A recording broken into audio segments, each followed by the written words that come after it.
రేవంత్ రెడ్డి హోంమంత్రి ముఖ్యమంత్రి ఆయన కన్సర్న్లోనే మరి మిమ్మల్ని అందరూ కూడా పనిచేయమని అంటా ఉన్నాడు.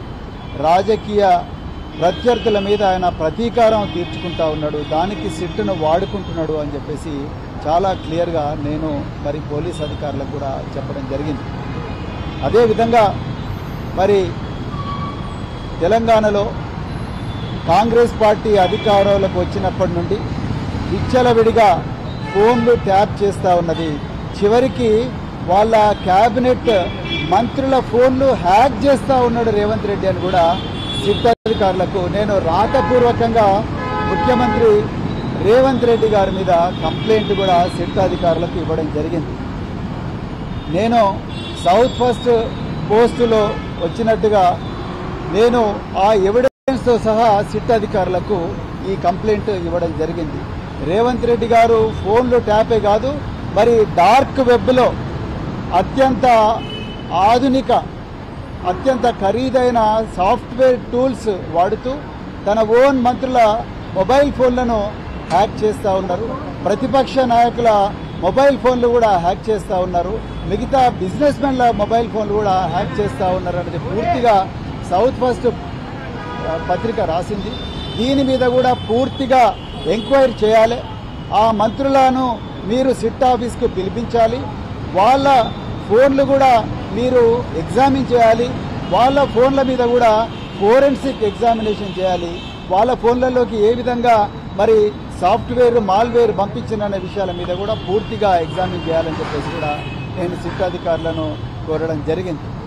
అదేవిధంగా మరి భారత రాష్ట్ర సమితి మళ్ళొక్కసారి మేము చెప్తున్నాం, భారత రాష్ట్ర సమితికి ఎప్పుడు కూడా ఈ ఫోన్ ట్యాపింగ్తోని సంబంధం లేదు.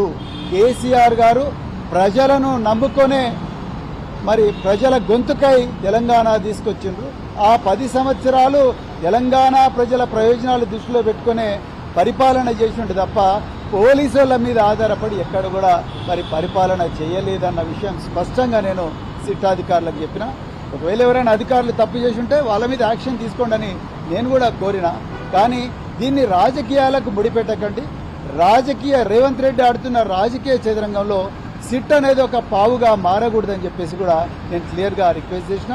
అదేవిధంగా మళ్ళొకసారి చెప్తున్నా, రేవంత్ రెడ్డి విచ్చలవిడిగా డార్క్ వెబ్లో అత్యంత అధునాతనమైన టూల్స్ కొన్ని తీసుకొని వాటిని వాడి తన ఓన్ మంత్రుల ఫోన్లు ట్యాప్ చేస్తూ ఉన్నారు. దాని మీద పూర్తి స్థాయిలో ఎంక్వైరీ జరగాలని కూడా ఈరోజు నేను సిట్ అధికారులను కోరడం జరిగింది.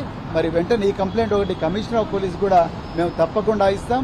దీని మీద పూర్తి స్థాయి విచారణ జరిగేదాకా కూడా మేము ప్రభుత్వం మీద పోరాడుతూనే ఉంటామని చెప్తూ మరొకసారి సహకరించిన మీడియా మిత్రులందరూ కూడా హృదయపూర్వక ధన్యవాదాలు చెప్తూ జై తెలంగాణ, జై కేసీఆర్.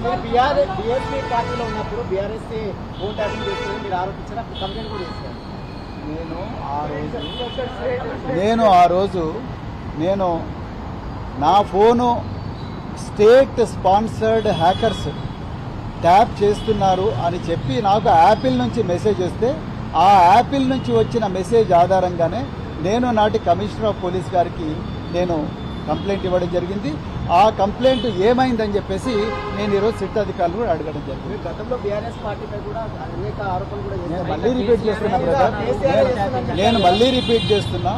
నేను యాపిల్ నుంచి వచ్చిన మెసేజ్ను కమిషనర్ ఆఫ్ పోలీస్ గారికి ఇచ్చిన, అంతకుమించి నేను ఎక్కడ కూడా ఏమీ చేయలేదని క్లియర్గా చెప్తాను. నన్ను పిలిచింది 243/2024 పంజాగుట్ట పోలీస్ స్టేషన్లో. దాంట్లో భాగంగానే రేవంత్ రెడ్డి చేస్తున్న విచ్చలవిడి ట్యాపింగ్ మీద కూడా నేను ఎంక్వైరీ చేయాలని చెప్పేసి సిట్ అధికారులను డిమాండ్ చేశాను. Thank you very much. Okay sir.